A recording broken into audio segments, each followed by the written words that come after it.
Abra sua Bíblia Sagrada, meus irmãos. Não esqueça, meus irmãos, estamos na continuidade desta grande campanha de cura divina, porque eu sou o Senhor que te sara. Abra sua Bíblia Sagrada no livro de Marcos, o capítulo é o número 3 e o verso de número 7, para a glória de Deus nesta noite. São Marcos, Evangelho de São Marcos, o capítulo é o 3, o versículo é o de número 7 em diante nesta noite. Quem achou diz aleluia.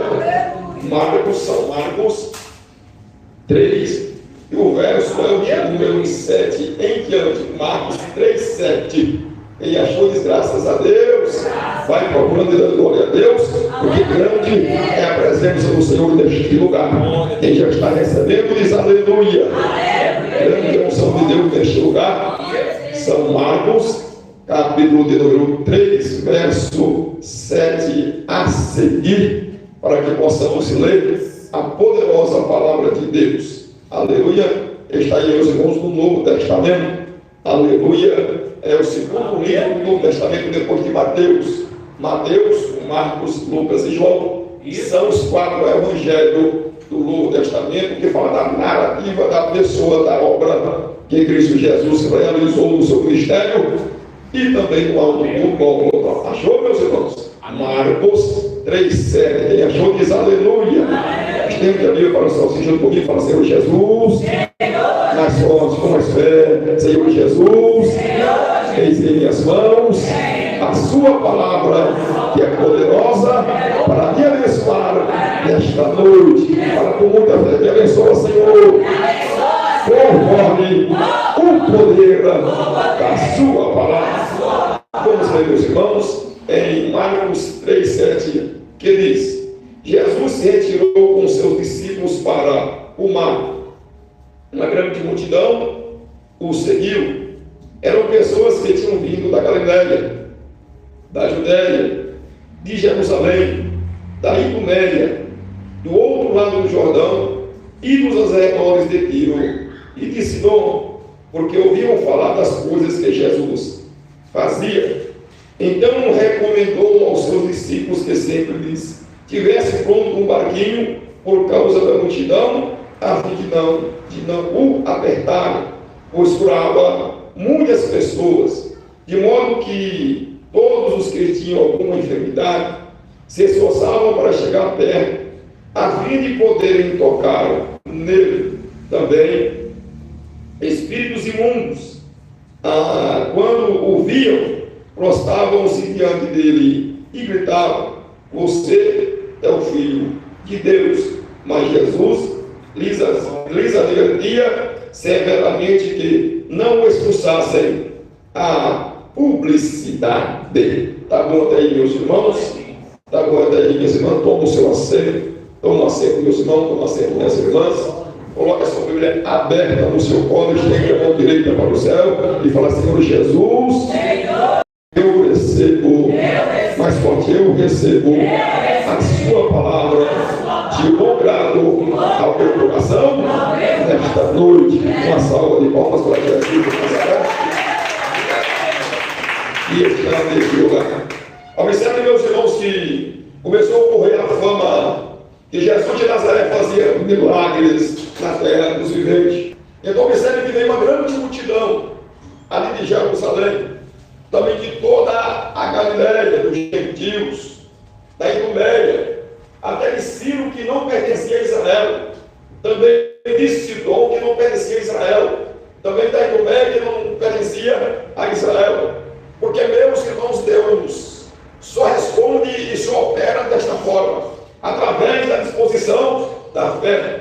Antes, Jesus ainda tinha ido na sua cidade natal, chamado Nazaré. Lá ele não pôde fazer quase absolutamente nada. Curou alguns enfermos, impondo as mãos sobre as suas cabeças, porque aquele povo não cria em Deus, nem na sua glória, nem no seu poder, nem no Messias de Israel. Mas esta grande multidão entendeu e creu que Jesus fazia e realizava, porque diz a palavra divina que a fé vem pelo ouvir, e ouvir vem pela palavra de Deus. Deus lança a promessa e gera fé em nossa alma e em nosso coração. para que possamos crer, para que possamos receber, para que possamos ser salvos, para que possamos ser abençoados, para que possamos ser cheios do Espírito Santo de Deus, de forma de maneira que Deus não opera por meio senão da fé. Sem fé é impossível agradar a Deus. E as grandes multidões, com muita fé, com muita convicção em sua alma, em seu coração, que é voltar com a Deus, que é voltar com a cura, que é voltar com o milagre e voltar de Jesus para receber a sua graça e a sua misericórdia. Palmas de vitória. Assim também é com a salvação das nossas almas, meus irmãos. O sacrifício de Jesus de Nazaré é suficiente. Glória a Deus. Sobre todos os moradores da terra, do menor até o maior. Aleluia. O sangue de Jesus é suficiente para remir todos os nossos pecados. Não importa quando seja, não importa tão quanto escabroso seja, tão quanto negro seja, tão quanto maléfico seja, Ele perdoa todos os nossos pecados. Da Maria, da Joana, do Beltrano, do Fulano, do Joaquim, não importa, todos estão debaixo desta poderosa, desta gloriosa sacrifício expiatório, mas nem todos recebem a salvação. Entende? Por quê? Porque a salvação é para quem crê. A salvação é para quem obedece. A salvação é justamente para aqueles que estão com seus olhos fitados em Cristo Jesus, dizendo: Ele pode me salvar, dizendo: Ele tem poder para me salvar, dizendo: Ele é bom, misericordioso e maravilhoso para me salvar. Eu aceito, eu recebo a sua gloriosa salvação. A nossa salvação, meus irmãos, a salvação de Deus é suficiente para uma grande multidão, mas não é eficiente para todos. Não é eficiente.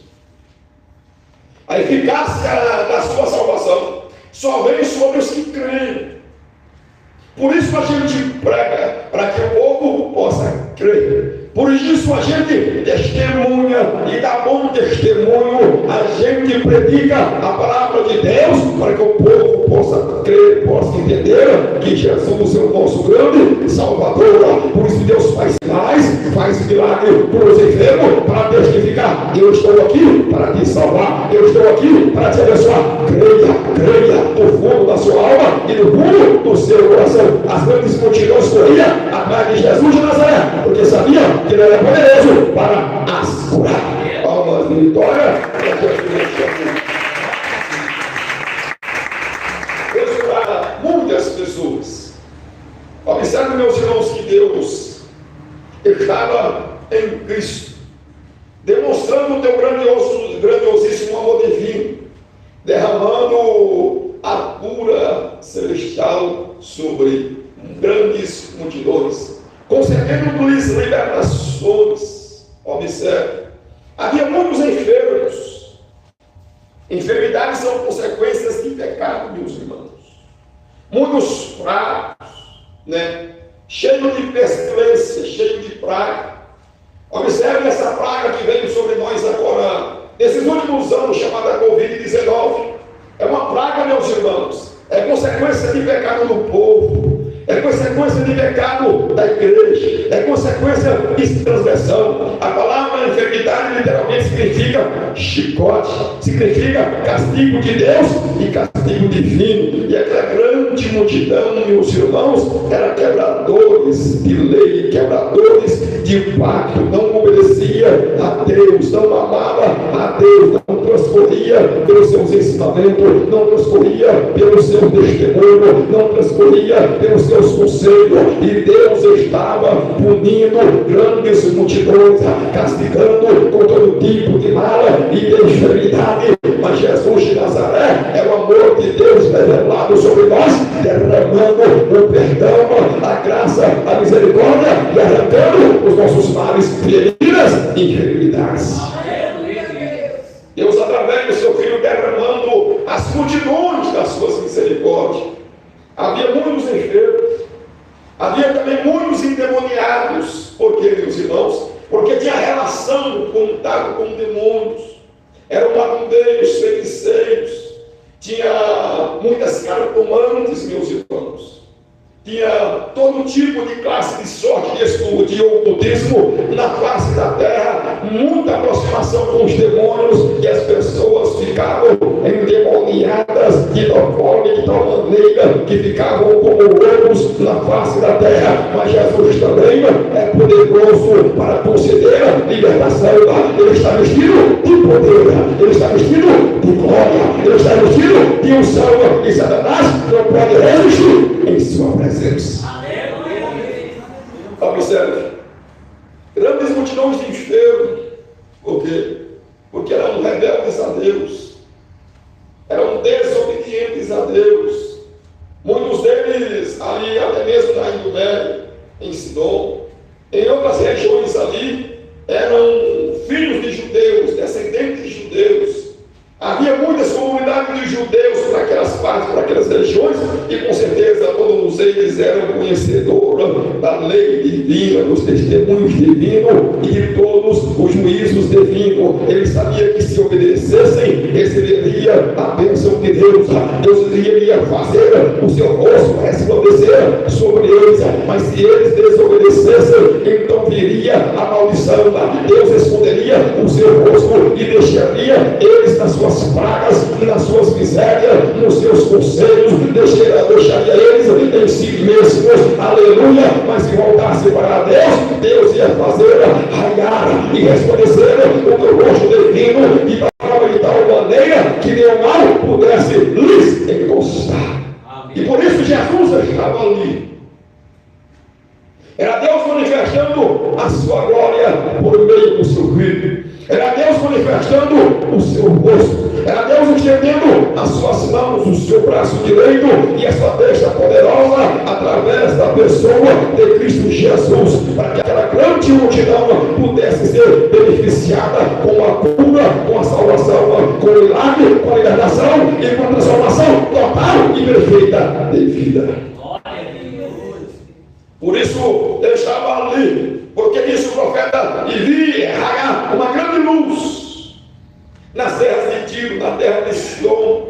Uma grande luz raiou, e aqueles que andavam pelo vale da sombra da morte, uma grande luz raiou sobre eles, e da forma e tal maneira que muitos ali já haviam sido desengaнаdos dos médicos, muitos ali já estavam prestes a morrer, a sucumbir e a perecer, tocaram em Jesus e receberam força, graça e cura perfeita e sobrenatural. Palmas de vitória para Jesus de Nazaré. E diz a Escritura que grande multidão apertada. Então ele recomendou ao discípulo dizendo: tenha sempre um barco ao meu lado, porque se o povo aflui muito, então eu vou dentro do barco e eles não me atropelam. Sempre deixa um barco nas minhas proximidades. E ele ia andando na beira do mar da Galileia e apregando o Evangelho e curando os enfermos. De tal forma e de tal maneira que fluía grande multidão de enfermos, com todo tipo de males, de enfermidade que você possa imaginar que existe na face da terra. E fluía sobre ele, porque eles sabiam, entendiam e compreendiam que se eles tocassem nas orlas, nas vestimentas e no corpo de Jesus de Nazaré, eles ficariam sarados imediatamente. Porque, meus irmãos, porque Jesus de Nazaré estava todo vestido de unção. Jesus de Nazaré estava todo vestido de glória. Ele era e ele é o Filho de Deus, o nosso Salvador, o nosso Messias, o ungido de Israel, o nosso Rei dos Reis e Senhor dos Senhores. Ele estava vestido de glória, de cura divina. Ele estava vestido de glória, de libertação. Ele estava vestido de glória, de salvação.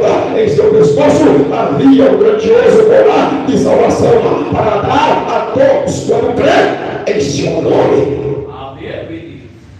Como ele disse que não creres não verá a glória de Deus.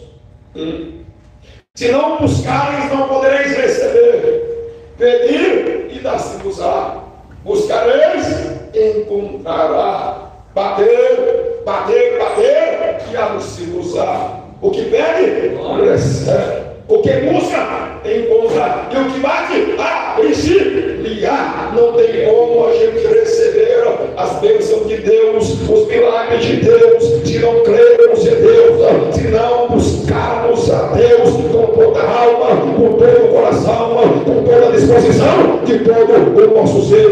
Por isso as grandes multidões hoje, meus irmãos, não recebem porque não creem, não recebem porque não buscam, não recebem porque não vão atrás de Jesus de Nazaré e não fixa os seus olhos em Jesus. Ele tem cura para nós, ele tem libertação para nós, ele tem transformação de vida e de alma, ele enche a sua alma de paz e de alegria. Jesus tem paz para você e alegria para você.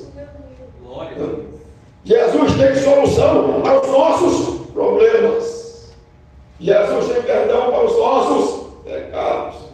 Tem remissão para a nossa alma. Jesus tem, aleluia, um trono de glória para mim e para você. E Jesus tem um céu de glória para colocar cada um de nós naquele lugar bendito e bem aventurado. Ele é o nosso Salvador. Observe. E quando os demônios, meus irmãos, ouviam, observe, como eles são seres espirituais, ele podia então ver o refúgio da glória que estava em Jesus. Talvez se nós víssemos ele, a gente não poderia perceber essa grande glória e essa grande unção, ainda que fosse notável.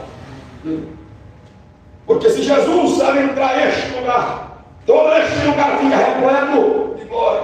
Essa rua enche-se de glória. Essa quadra enche de glória. Toda a Ceilândia refletirá a glória do seu poder. Mas observe que muitos não viam. Os saduceus não viam. Os fariseus não viam. Os religiosos da época não viam.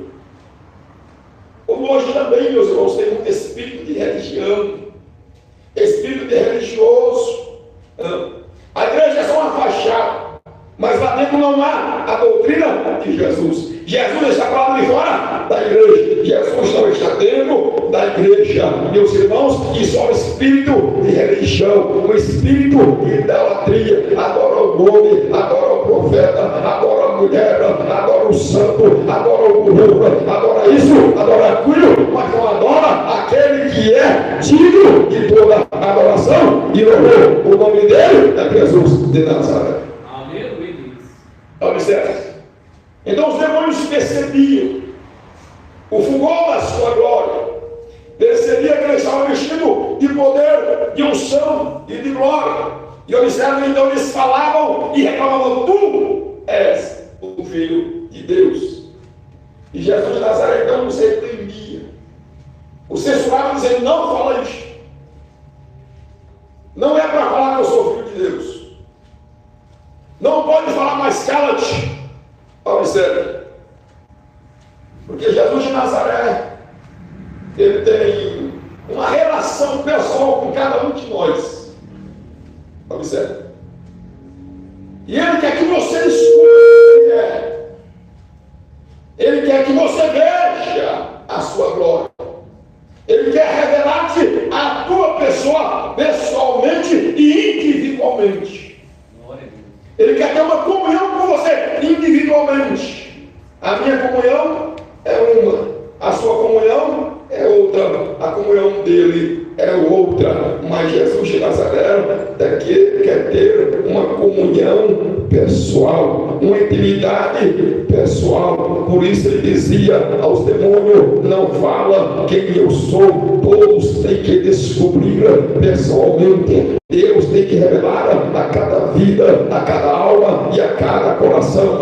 Não atrapalha a minha obra, não atrapalha o meu ministério. Você tem que saber que Jesus é seu, que você é de Jesus, que Deus está na sua vida, que Deus está na sua alma, que Deus está ao seu lado, que você sem Deus é nada, mas com Ele nós podemos tudo. Com Ele estamos e estamos abençoados. Você mesmo, pessoalmente, individualmente, tem que saber que você está na presença do Senhor nosso Deus. Observe. Então, quando eles olhavam para Cristo Jesus, quando via aquele grande fulgor, ele sabia, meus irmãos, que os anjos não tinham toda aquela glória. Ele percebia, meus irmãos, que os querubins, os serafins dos céus, e todos os outros seres que ele já tinham visto, não tinham toda aquela glória.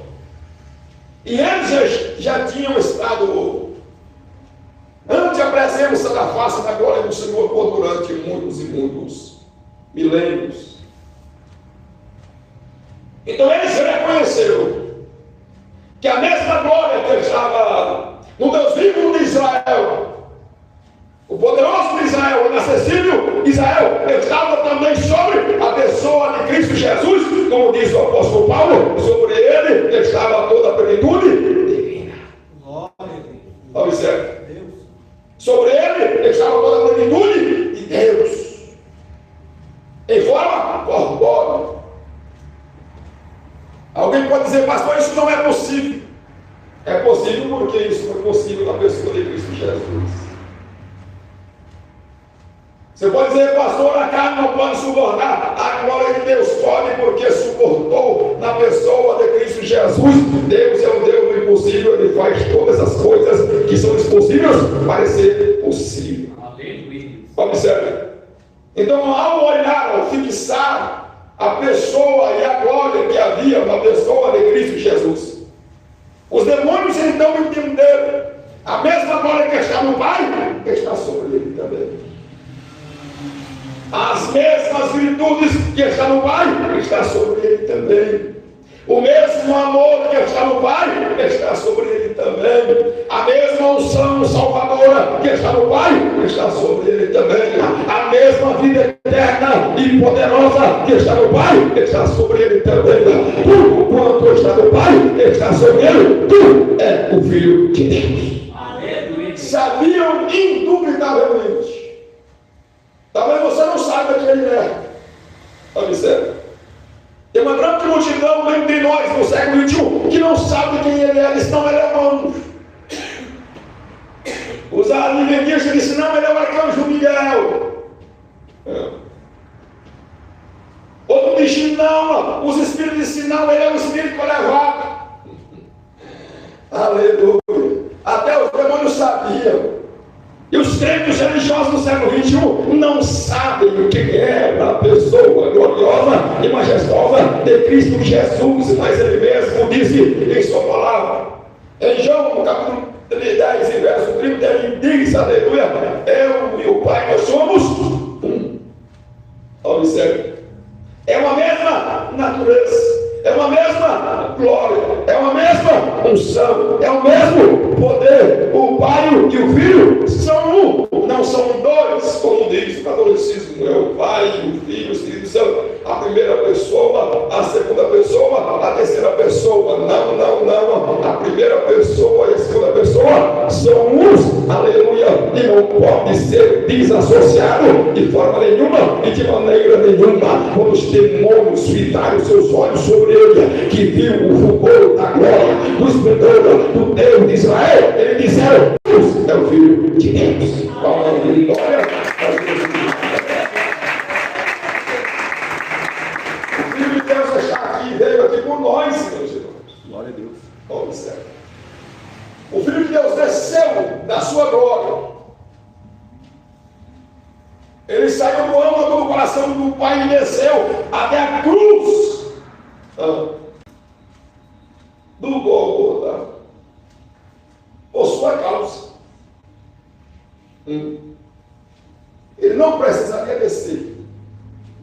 Ele não foi coibido, pressionado a descer, mas ele, em seu grandiosíssimo amor, desceu, porque ele sabia da nossa condição, ele sabia da nossa miséria, ele sabia que nós estávamos condenados, ele sabia que nós estávamos enfermos, ele sabia que nós estávamos aflitos, ele sabia que nós estávamos oprimidos.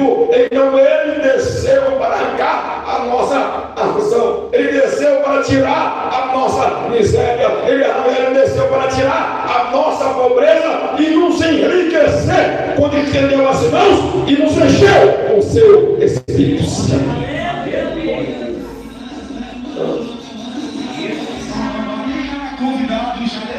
Você estava empobrecido.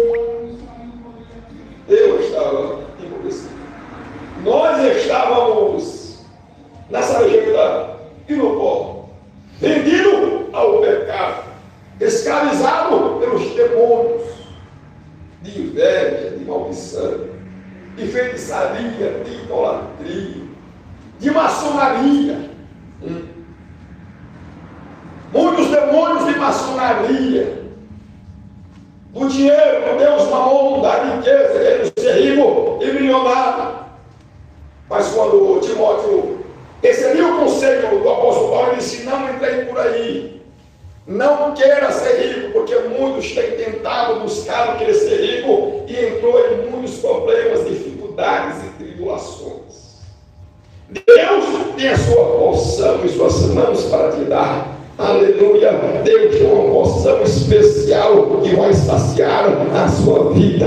Aleluia, não precisa correr atrás de dinheiro, nós temos que correr atrás de Jesus de Nazaré. Nós temos que buscar a face esplendorosa do nosso Deus. Nós temos que buscar o nosso Deus, que é rico em graça, em amor e misericórdia, e as suas mãos estão cheias de bênção sobre a sua vida. Aleluia.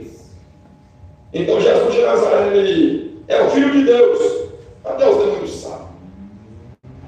Eu não sei porque os religiosos não sabem, né?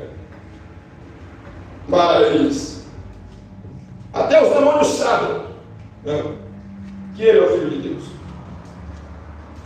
E Ele é o seu Salvador. Por isso Ele é Filho de Deus. Ele desceu para ser filho.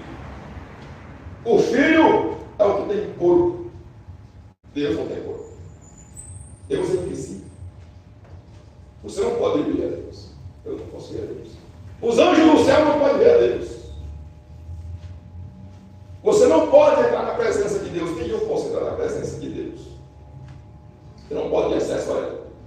Ele é fogo e fogo consumidor. O apóstolo Paulo falou que Ele mora na luz inacessível. Não existe acesso para Deus.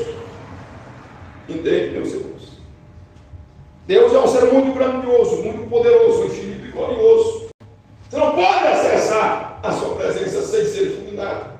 Sem virar pó, precisa imediatamente. Por isso, para Deus se relacionar conosco, Ele enviou o seu Filho, Jesus Cristo. Observe o mistério divino. Deus queria relacionar conosco. Deus queria que nós estivéssemos mais perto. Por isso o profeta diz: o nome dele é Emanuel, é Deus. Deus teve que se esvaziar para se aproximar de ti. Entende ou não entende? Deus teve que se esvaziar da sua glória para se aproximar mais. Você não tinha como ir a Deus. Então Deus veio até ti na pessoa do seu Filho Jesus Cristo. E não só isso, Ele precisaria remir os seus pecados. Ele precisaria remir as suas transgressões. Observe. Ele precisaria te lavar. Porque se não for assim, não tinha como você permanecer em sua face e em sua presença. Entende ou não entende? Então por isso Ele desceu. Então por isso Ele veio. Então por isso Ele se manifestou. Então por isso Ele desceu ao Gólgota para fazer esta obra gloriosa sobre a sua vida, inimaginável sobre a sua vida. Nós estávamos já, aleluia, condenados pelos nossos pecados e ofensa, mas Ele usou de misericórdia e enviou o seu Filho para nos socorrer. Glória de vitória. Mas Deus comanda para o nosso rei. Observe. Glória a Deus. Só Ele tem o poder nas suas mãos para implantar o seu reino sobre a face da terra. Se não for Jesus de Nazaré, o reino de Deus não seria possível. Porque Satanás não deixaria. Os demônios, os principados, as hostes da maldade, das regiões celestiais, não deixariam esse reino ser implantado. O anticristo, com a sua cavalaria infernal, não deixaria o seu reino ser implantado. Observe. Então Deus enviou seu Filho para nos salvar, mas não só isso, mas para implantar um reino para nós. Porque nós mesmos, em nossa força, não teríamos condições de implantar esse reino. Nós mesmos, em nossa força pessoal, individual, não teríamos poder para debater, para combater, para guerrear contra Satanás e seus demônios, mas ele veio justamente para implantar este reino, nos dar poder e autoridade para que possamos guerrear, combater, pelejar contra Satanás e sairmos vitoriosos. Ele é filho de Deus, ele é o nosso rei também. Ele é o rei dos reis, dos senhores, e é ele que tem o poder em suas mãos para implantar o seu reino. Por isso Paulo escreve na sua escritura em 1 Coríntios dizendo: Maranata, Maranata, Maranata, Maranata. Ora vem Senhor Jesus, ora vem Senhor Jesus, ora vem Senhor Jesus. Fazer o quê? Implantar o seu reino divino e o seu reino celestial. Nós vamos deixar esse reino maligno para trás e adentrar ao reino milenar de Cristo Jesus. Observe. Ele é nosso Salvador. Mas nós precisamos de uma pátria. Entende? Nós precisamos das mansões celestiais. Nós vamos morar no espaço sideral. Nós não somos anões. Que vai fazer um foguete, vai morar em Marte, deixa ele morar em Marte. Marte também vai destruir. Eu diria que destruía esses tais. A Terra vai ser destruída, meus irmãos. Marte vai ser destruído, meus irmãos. Júpiter vai ser destruído, meus irmãos. As galáxias vai ter destruído, não terá para onde o ímpio fugir. Ou vocês fogem para, aleluia, a arca de Noé, da salvação de Cristo Jesus, ou você perecerá. Essa galáxia vai ser destruída. Esse sol que você vê hoje vai ser destruído. Essa lua que nos ilumina nesta noite vai ser destruído. Essa terra que você pisa vai ser destruído. Tudo vai virar pó e vai virar nada, porque Deus fará para nós nos céus e na terra. Palmas e vitória.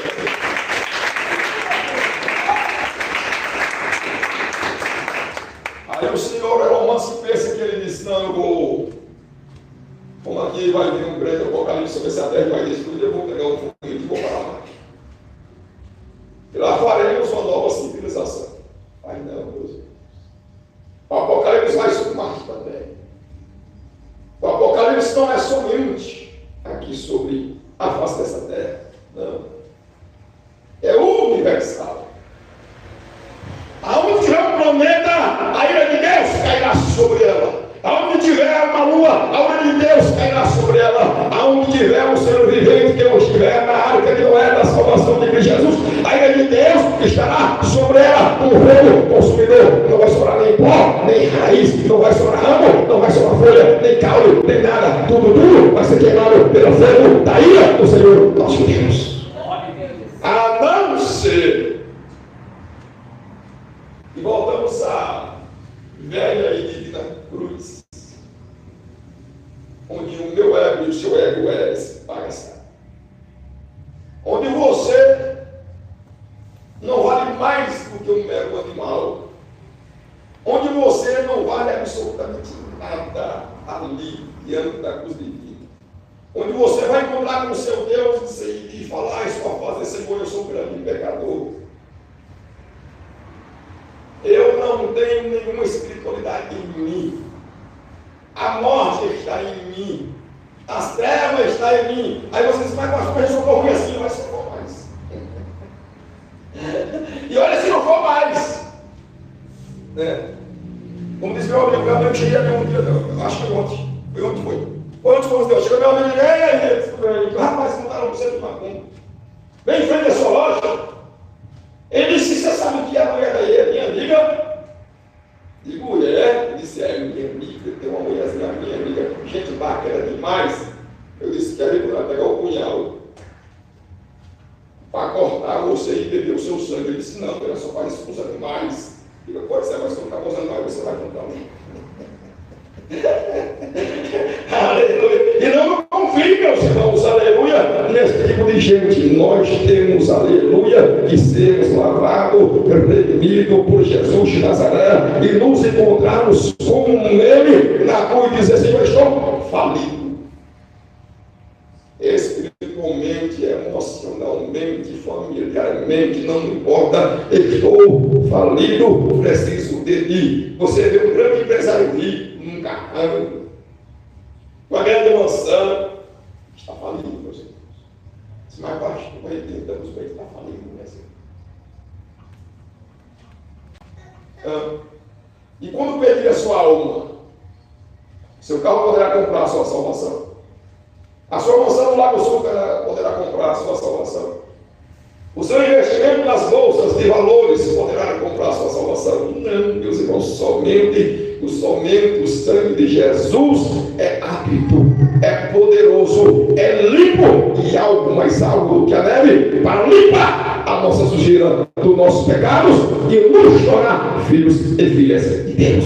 Glória a Deus. Ele é o homem celestial, meus irmãos. Ele é 100% divino. E a de Nazaré é 100% divino. Ele não é uma criatura de Deus. Ele não é um ser criado. Algum dia, Deus estava no céu e disse, vou criar um filho. Criou Jesus na pressa. Ele, meus irmãos, é o próprio Deus.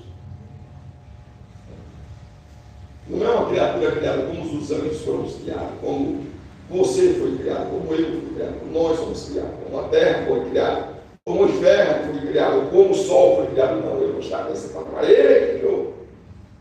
Ele é a palavra criadora, é ele que criou o sol.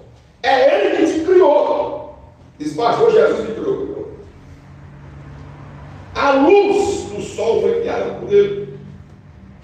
As estrelas do céu foi criada por ele.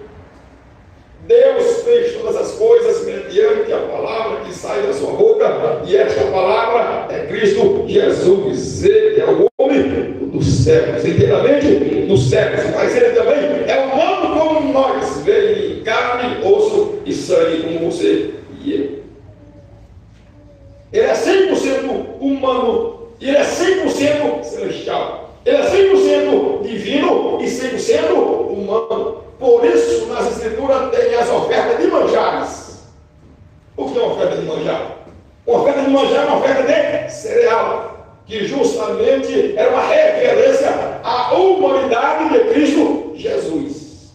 Mas você tem outras ofertas, como o holocausto. Observe, era uma oferta que significava que ele também tinha sangue como nós, e o seu sangue seria derramado por nós. Observe. E por isso, quando o Espírito Santo caiu sobre ele, veio de forma corpórea de uma pomba. Observe. Quando o Espírito Santo cai sobre você, veio como em forma de fogo. Por quê, meus irmãos? Para queimar o mal, para queimar o pecado e as impurezas.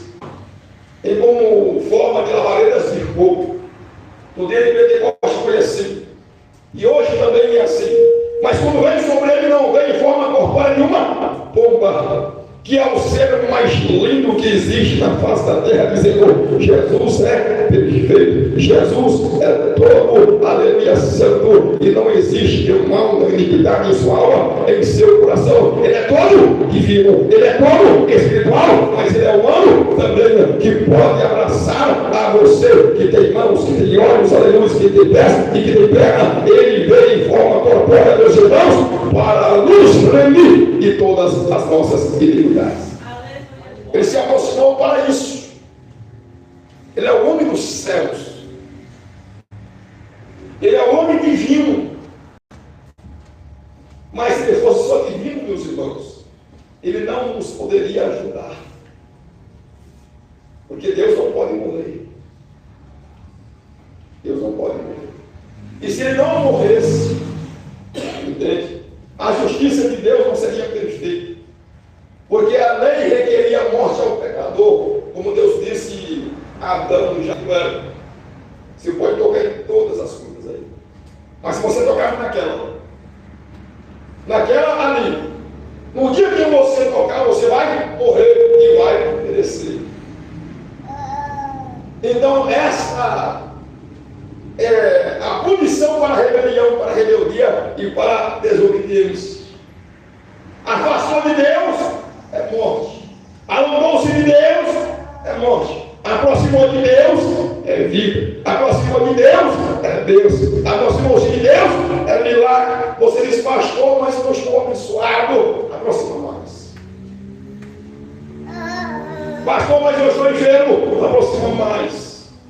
Pastor, mas eu estou aflito. Aproxima mais. Pastor, eu estou oprimido. Aproxima mais. Quando os demônios veem o fogo da glória dos olhos de Jesus de Nazaré, vão embora e vamos te deixar em paz, para que você viva em paz com seu Deus e Salvador. Vamos aqui, glória. Por isso ele precisou vir em carne para derramar o seu sangue, para derramar a sua vida, para que a sua vida fosse trocada pela nossa vida. Deus fez um câmbio conosco. Diz: Jesus vai ao Calvário e você vem para os céus. Jesus morre e você vive. Jesus é ferido e você curado. Jesus é esvaziado